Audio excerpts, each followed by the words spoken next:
AUE, sous Morgan Guyon-Réty et Tweedité, Nekostibus Unk.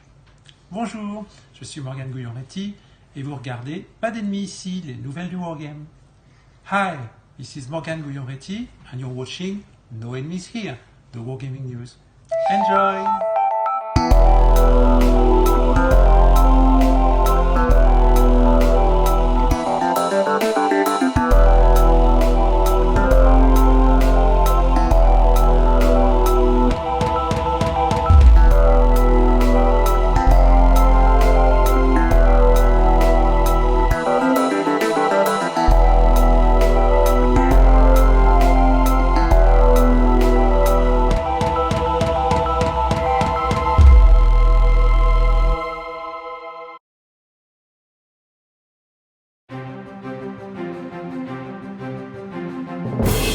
DVG and Warfighter, the World War II Pacific Combat card game.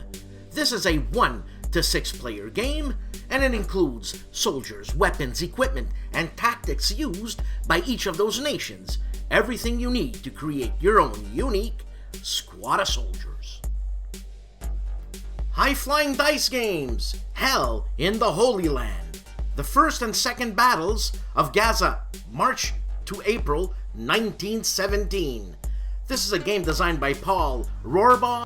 What you get with this game are two 11 by 17 inch maps, 140 double-sided units and markers, a player aid, and one 8-page rulebook. Legion War Games, your chance to change history. Tonkin, the first Indochina War 1950 to 1954, a game designed by Kim Kanger. Or Kim Kanger. Sorry, Kim.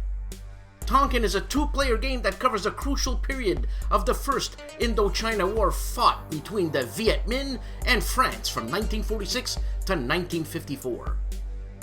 What you get with this game is a 22 by 34 inch map, 352.6 of an inch counters, a 24-page rulebook, player aids, 5 scenarios. The map scale is 12.5 miles per hex. The unit scale is regiments and battalion. The time scale is 1 month per turn. Players 1 to 2, complexity medium, solitaire suitability medium. Also by Kim, Ici, c'est la France, the Algerian War of Independence, 1954 to 1962. This game covers the French insurgency war against FLN in Algeria during 1954 to 1962. What you get with this game is a 22 by 34 inch map, 135.6 counters and 209.6 game markers, a 16-page rulebook, player aids, 1 scenario plus the campaign game. The map scale is area movement, the unit size is regiments and Alex, and the time scale is 3 months per turn. Players 1 to 2, complexity medium, solitaire suitability medium high.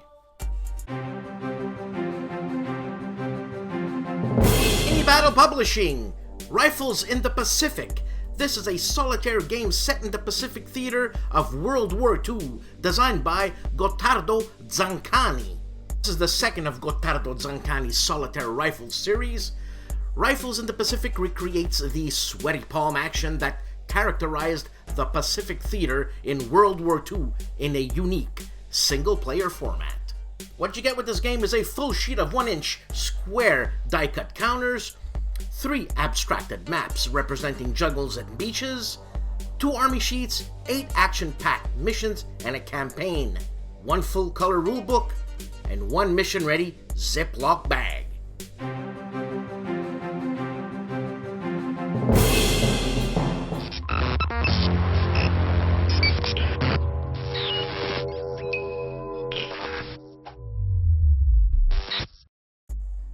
Enrico Viglino, the man famously known as Calandale and the man of the hour, is starting a video on España 1936.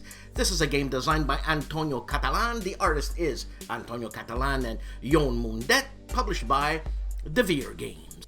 And Riccardo Masini with Warlog number 25. He has 2 versions of this video, one in Italian and one in English, in What is a War Game?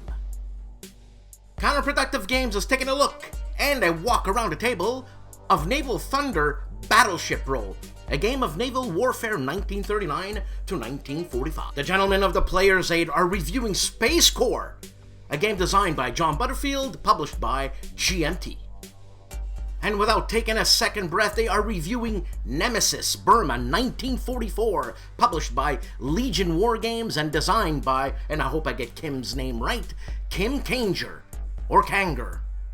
I think it's Kanger. We're also unboxing SPQR, a game designed by Richard Berg and Mark Herman, published by GMT.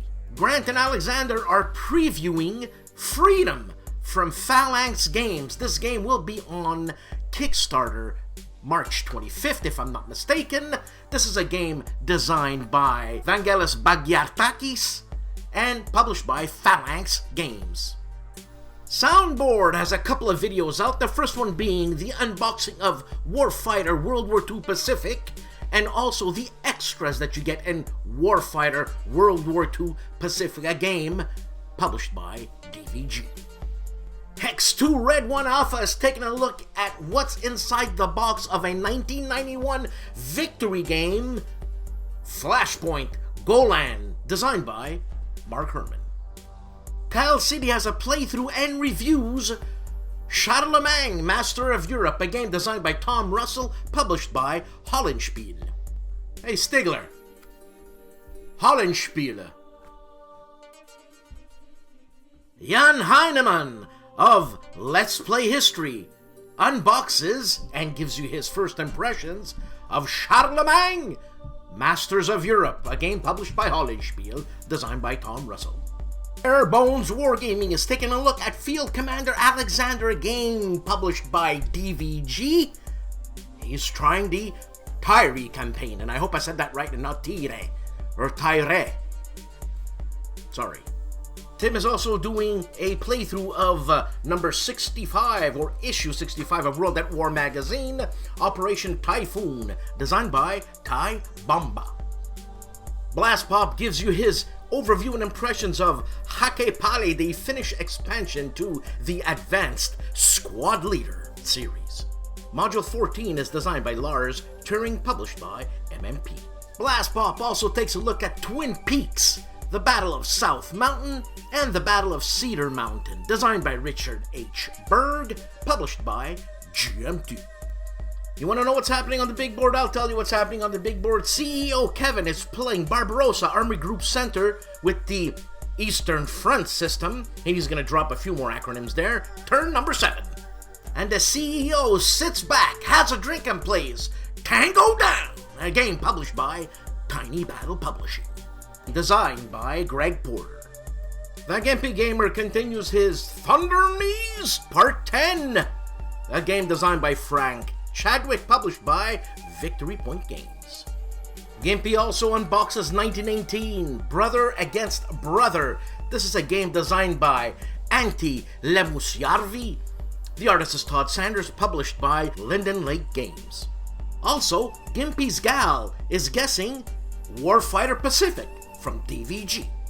The OG, the original Grognard, continues his World War at Sea, the Coral Sea Part 4, a game designed by Mike Benninghoff, published by Avalanche Press. The OG also takes a look at Gunslinger, a game made in 1982, designed by Richard Hamblin, published by the Avalon Hill Game Company.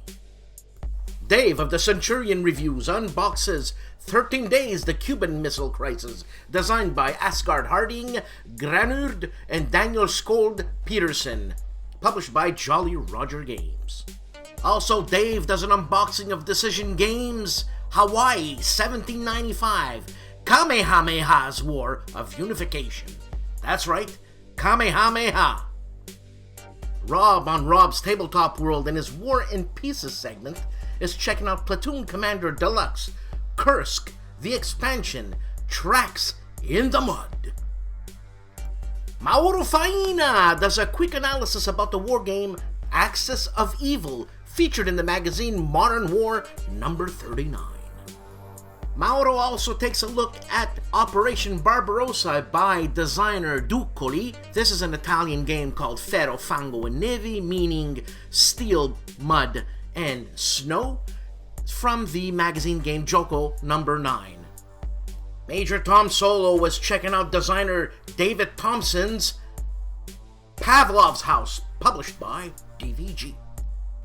Mo of Mo's Game Table unboxes Freedom, a game designed by Brian Mayer, published by Academy Games. That's Freedom, the Underground Railroad. Mo unboxes The Mighty Endeavor, a game designed by Tim Newhouse and Steve Armstrong, published by MMP, Multi-Man Publishing. The Chief of Bonding with Board Games does an unboxing and a review of Paolo Mori's World War II in 20 minutes, Blitzkrieg, a game designed obviously by Paolo Mori. He's the guy who designed Libertalia, published by PSC Games, Plastic Soldier Company. HEXES and Soldiers and AJ Toynbee checks out ASL module Red Factories. This is a historical module of the Battle for Stalingrad 1942, designed by Charles Keebler, published by Multi-Man Publishing.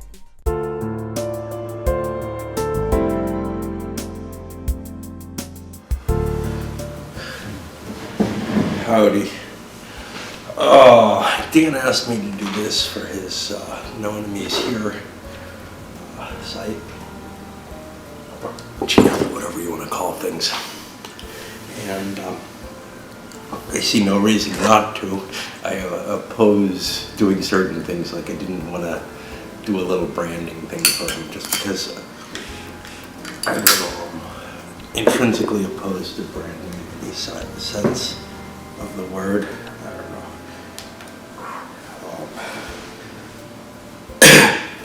But basically, if I can get my tablet to work. No. Let's see what we got here. I'm going to answer a few questions that he posed.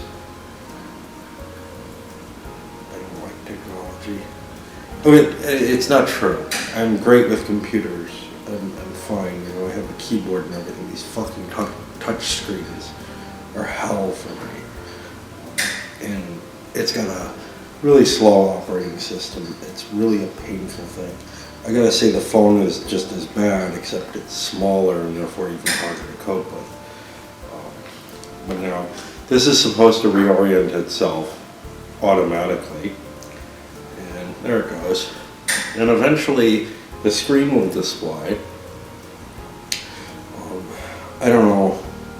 You know, I've got an old Android tablet, and I got it fairly cheap because I'm a cheap person. My feeling was it was something useful so that I could read, like I could take rule books and put them on here and everything. I still don't like reading out of a screen. I gotta do that shit for work, and you can see it's still black. Still trying to cope. The Gmail app or whatever is fucking slow as hell on this. Alright, now it's white. Yay. And here we go. And it's loading the questions. Loading, there we are. Alright.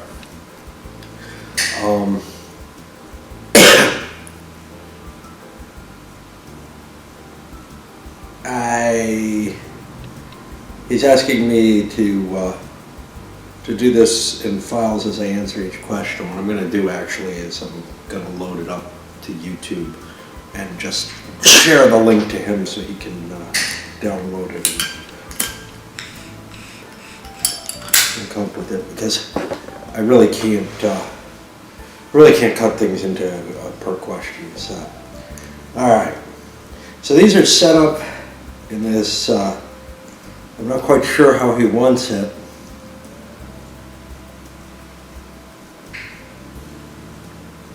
Because he's got them set up as 4 questions, 1A, 1B.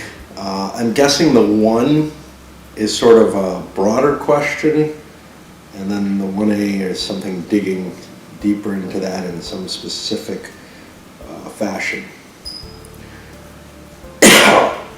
So the first one is, what is a Calandale? Well, me? I mean, if you're asking the origin of the name, it's an old role-playing character I had. And it just became my online name, you know, sometime in the late 90s. And I've used it for everything because nobody else seems to use it. Although, now I've seen that there is a product using that name or something, I don't know.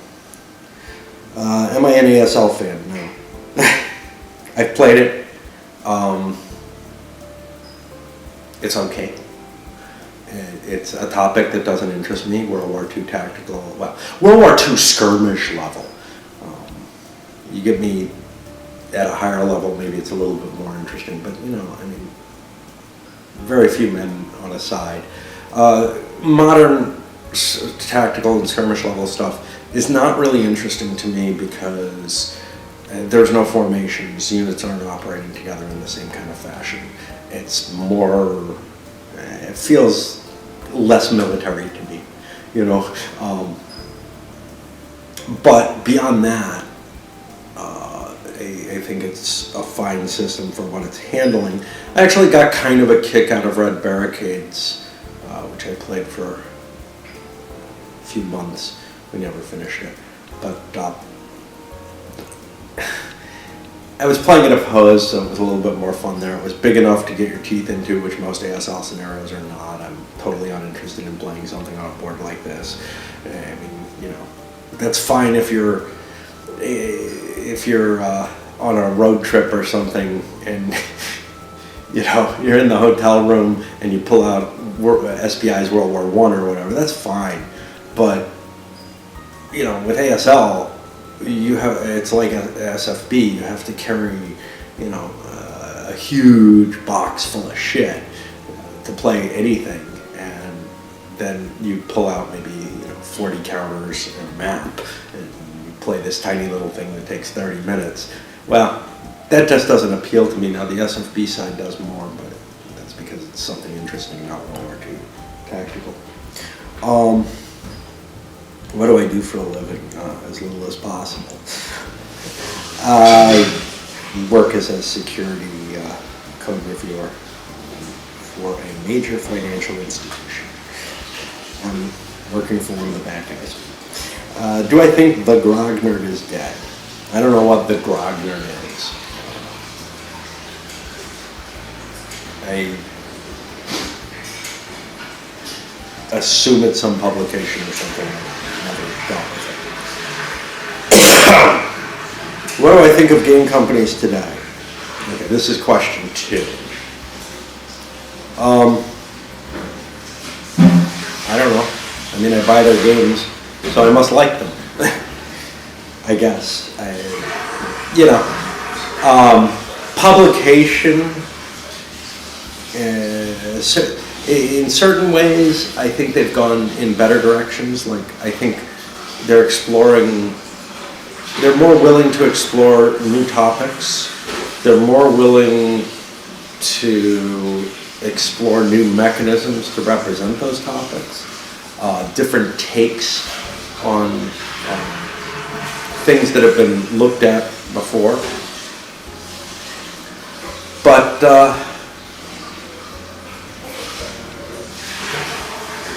I think the quality of production has gone down in certain ways, mainly because, well, quite simply, Redmond Simonson was a genius at his graphic design. He had very few games that did not do what they did very, very well. And I feel like too many games these days are being produced without that kind of strong eye towards things. But on the other hand, I mean, Avalon Hill had shit people, you know. Their graphics were just not up to that quality, you know. I'm not going to say they're shit people. They did not have a genius working for them. Victory Games, whoever did their layout, in general, did a pretty good job too. But the more modern companies, GMT seems to do better than most. Compass seems to regularly screw up their graphic design side. But outside of that, the games are, you know, intriguing. They're, the hobby and the companies are putting out a lot of interesting things. Or if you're talking about customer service is right up at the top compared to where it used to be. I mean, you know, part of that's the ease of the internet, but part of it's also the hobby shrunk so much. People can't, the companies can't treat their customers shoddily anymore. They go out of their way. And the cost of the games, I think, is a little higher proportionally than it was on those big print runs. So it's more important to treat people well. But also, you know, even with the bigger companies like GMT, you're talking about something that's just not on the same scale, and they can give a little bit more personal attention to people who have issues. Do I watch any other reviewers or playthrough channels? Yes and no. Now I'm wondering, 2 is, what do you think of game companies today? Okay, 2A, not really. When we get to 2B, you're gonna be really confused. Which is what kind of pipe tobacco I smoke. That sounds like it should be under 1. Whereas 1C should be under 2. That was, do you think the Grognard is that? Unless that's Grognard's, and I know he's not. Anyway, let's go back. Do I watch any other reviewers and playthroughs channels? Yes and no. I watch a number of people. If I see a review on something that I'm reviewing or doing a playthrough from, I may be curious, hey, what do other people think about this and how do they express it on video? Because in the same way I'll look at the comments at BGG, I'm curious about that. There are a few people that I kind of like to watch. Gil Collins, I like to watch at least a little bit of his ideas on things, because he'll be often pulling out games, older games, that I may not really be aware of, and I kind of want to know what his thoughts are on it. I have to say I don't always agree with anyone, including myself. But I don't always agree with his views. There's a fair amount of disagreement, but I find him a little bit more likely to align with me. Sometimes I'll watch Marco's stuff because it's fairly ubiquitous. But really, it's whoever, you know, if I'm doing something and I see somebody else has done something, especially, you know, if there's only one, or if it's the popular one and it's not like, you know, someone who I've learned I don't really care what their opinion is, I'll look. I also like watching the ham tag stuff, mainly because I disagree with each of them. But I do like their different views, and theirs are all on a different level from mine.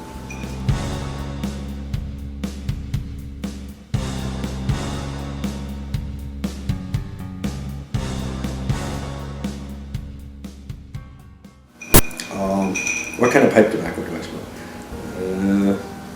Generally, it's mostly Black Cavendish. It's cheap. I get, you know, no name, well, not no name, but these brands that put out very, very simple tobaccos, like I'll get, I don't know, like 4 or 5 big bags of Black Cavendish, and maybe 3 or 4 bags of vanilla Cavendish. And then I kind of do some blends. I do a lighter blend and a darker blend of those 2. And that's generally what I do. So I'll like put, I don't know, maybe 1/15 or so vanilla into the black, and maybe about 1/8 or so of the black into the vanilla, you know, and just mix them up. But it's just kind of random. And I like a light one for summer or when I'm outside more. I like a dark or blend when it's raining, or, you know, I don't know. But I need the mellower smoke of the Black Cavendish as a big part of it. Otherwise, it starts to hurt my throat too much. Are there too many game reviewers? No, hell no. I mean, nowhere near. Yeah, maybe on the most popular games, there's too many people who go into them or whatever. But whatever, you know. I'm always wanting there to be more. I want to hear more views. I especially, you know, somebody like a generalist like me. Well, first of all, most games that I open up that I want to do a review for, or that I do something for, there's no videos on it yet, you know, or maybe just one view or something. So there's definitely not enough on that side, on that generalist side. But what I really, really have always argued for is that people who really, really love a game and have put a lot of effort into learning how to play certain games present those games and present the games that they really know well and have spent time studying, etc., rather than, you know, relying just on generalists like me, who maybe get to play the thing at best twice before I give a review of it.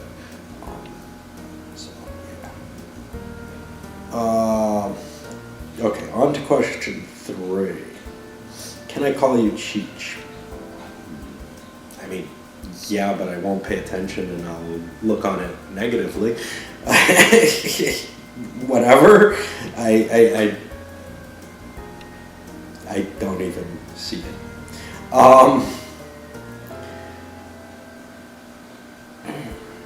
Maybe because this is tobacco and I'm allergic to that wacky tobacco. Okay, 3A. What is one of your favorite games? Okay, La Grande Guerre. You know, it's one of my favorite games. Geez, you know, and go watch what I say about it. It's the tendency of my favorite games is that they are flawed for whatever reason. They've got really, really major issues, but those issues bring me back to the game and make me want to play it again. Okay, 3B. Why do I like to dance so much? You're not even Greek. Around whatever. I don't know that I like to. I put a video up on why I dance. It explains some of this aspect. I mean, obviously I get something out of it. I don't know what I like to do so much. I like to read. Reading is probably the thing that I like to do most, and I would read all the time. I read very little. I feel a duty to dance. I feel a duty to play my game solitaire. I feel a duty to do my work. I don't feel much duty to read, and maybe that's why I enjoy it more. But anyway, I don't know that I like to dance so much at all. Why do I do it so much? Well, I don't know. The adulation of my fans. Okay, who is one of my favorite designers? Oh, geez, here we go again. I mean, I did some spotlights. I did them on, let's see. I did one on Richard Berg. I don't know that he's one of my favorite designers. Like, his hit rate isn't incredibly good, but his influence on my gaming history and what I play is very heavy, and his influence on the whole hobby of wargaming is very heavy. I'll leave Tresham out.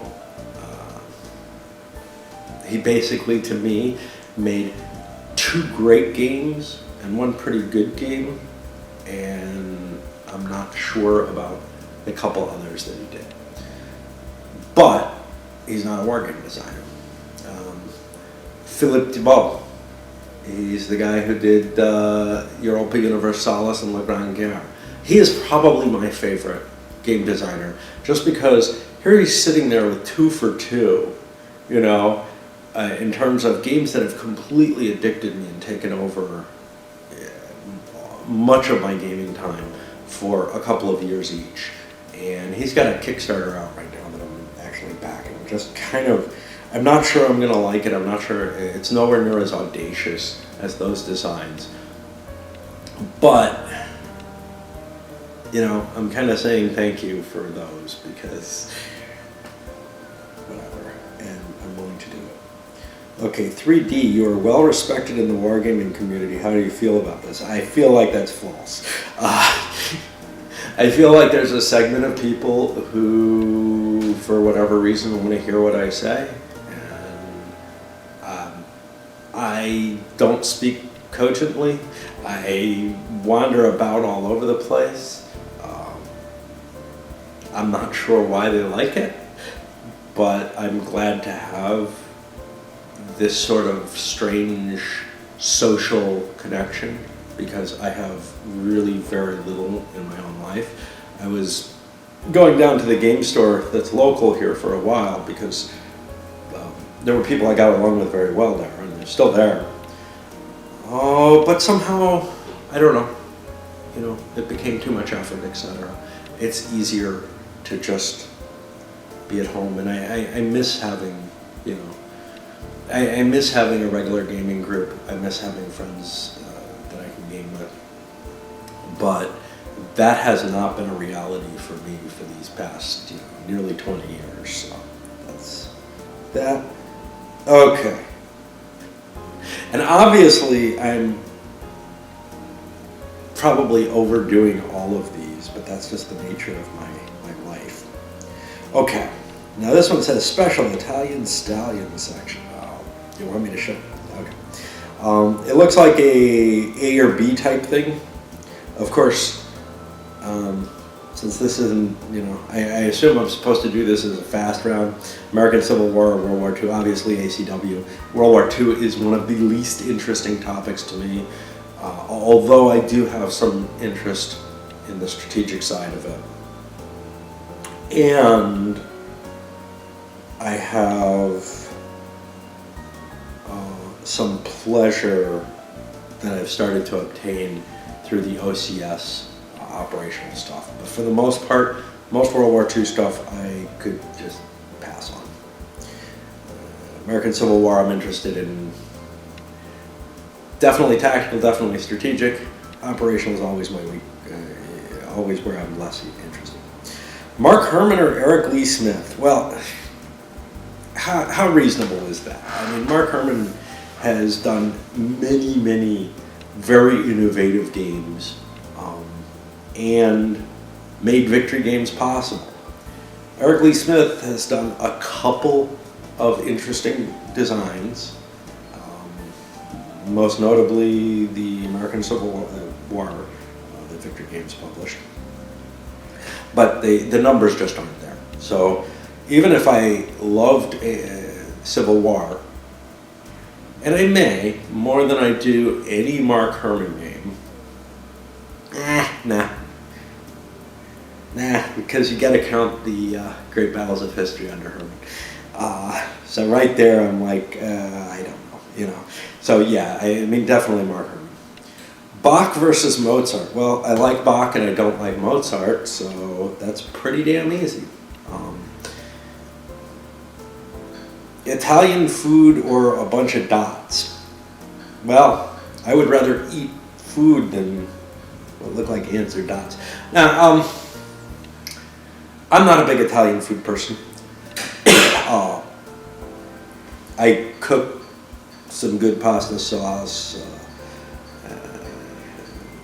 and let's see, I make manicotti. I make a very interesting manicotti that excites people. But basically, I have a slice of food here and there that I make.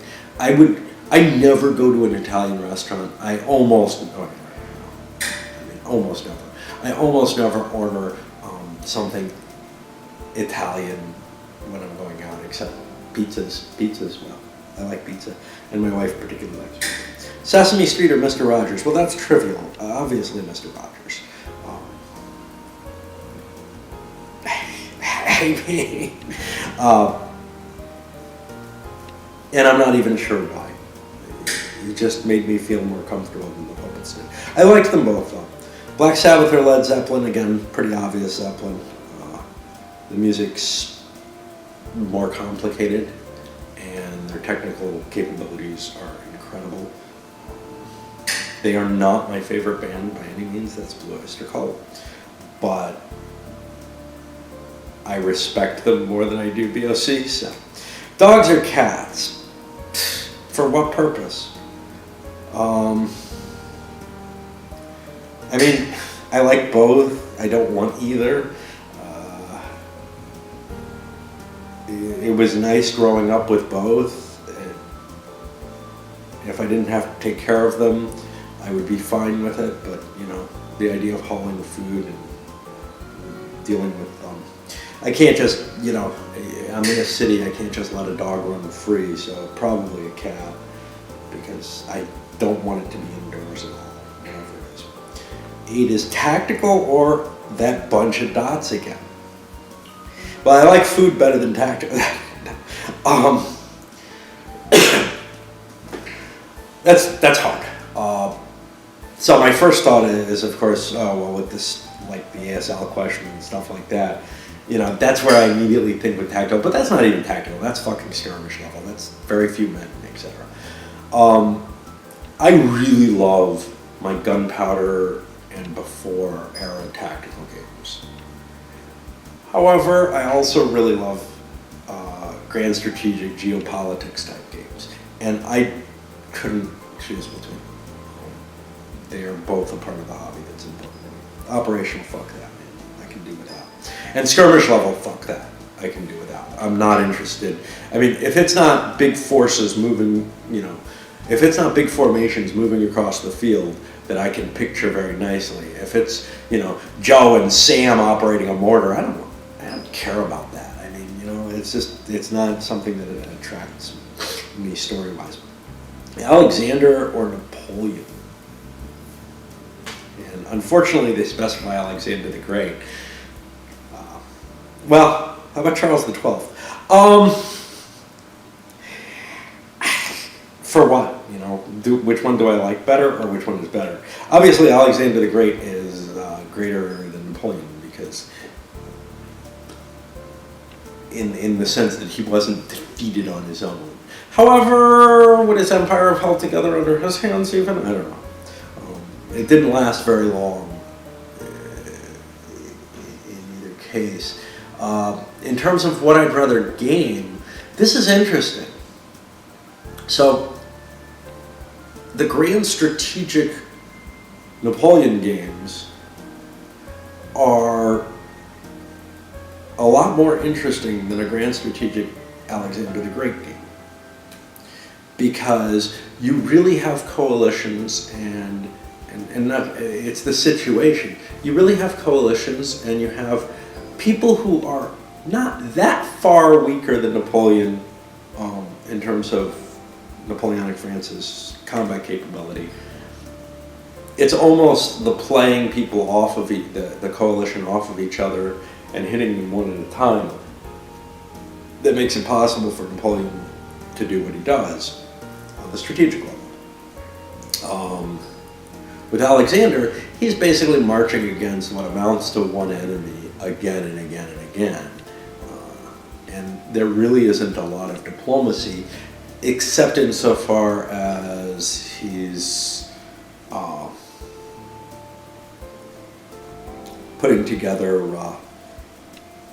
you know, trying to create coalitions within this empire that he's trying to create. Or it's not even clear that that's what he was doing, you know, but it seems like it.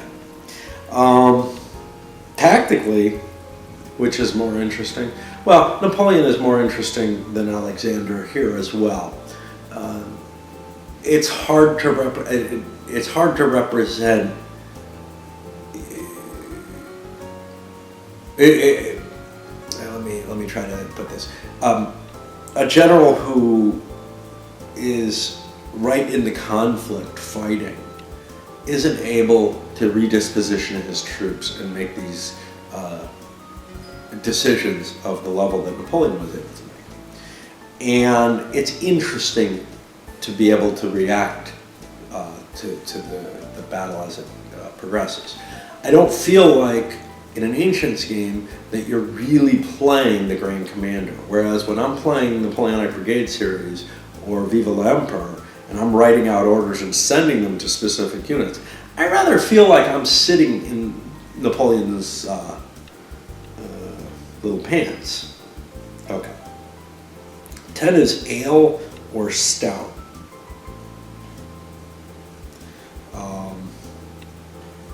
Generally stout.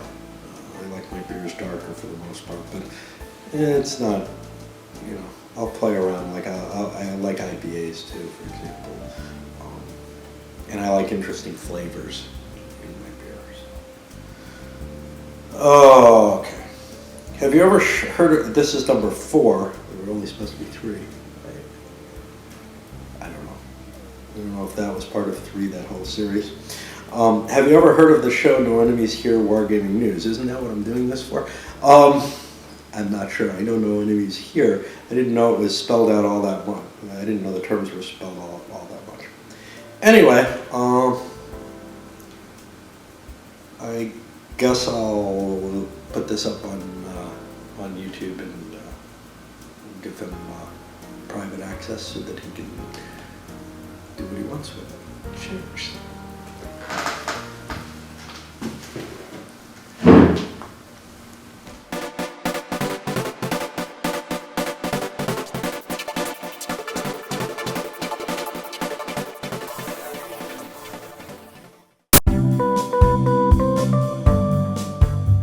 This is Keith from WargameHQ.com. This week we have an article about how to evaluate the value of your wargame collection.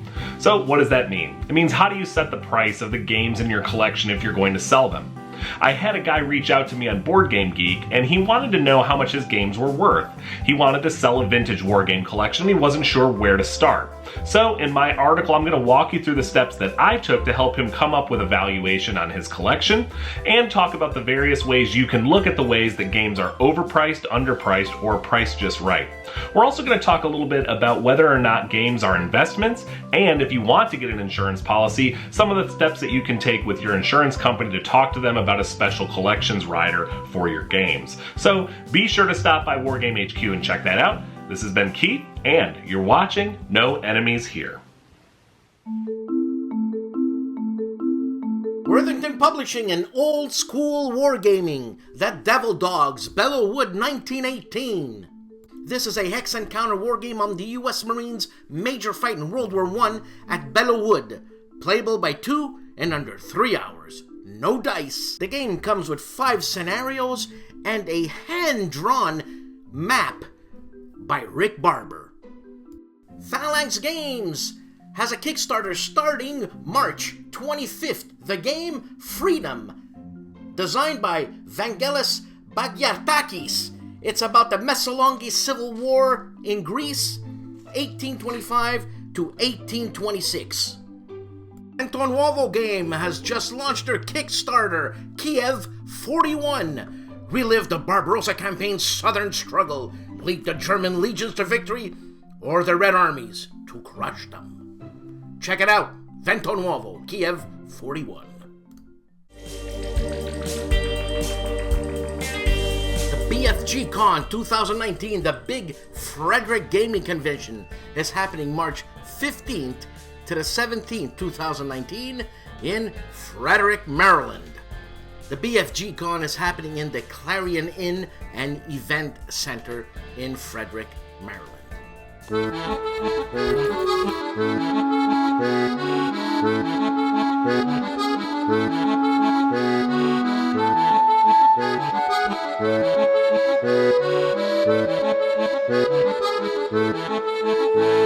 Adepticon 17 is the world's premier wargaming convention that is happening March 27th to the 31st, 2019. Adepticon has 4,500 attendees and will be held at the Renaissance Schaumburg Convention Center Hotel in Schaumburg, Illinois. Another week, another show. I'd like to thank Morgan for doing the intro. I'd like to thank Calandale, Enrico Viglino, for, I must have caught him on a good day, for answering the 4 questions. Thank you to my sponsors. Guys, if you like this show, think about being a patron. And you know what? I'll see you next week. Ciao. Oh yeah, what's this album? That one.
Designed by Vangelis Bagyartakis. Complexity medium, solitaire suitability medium high.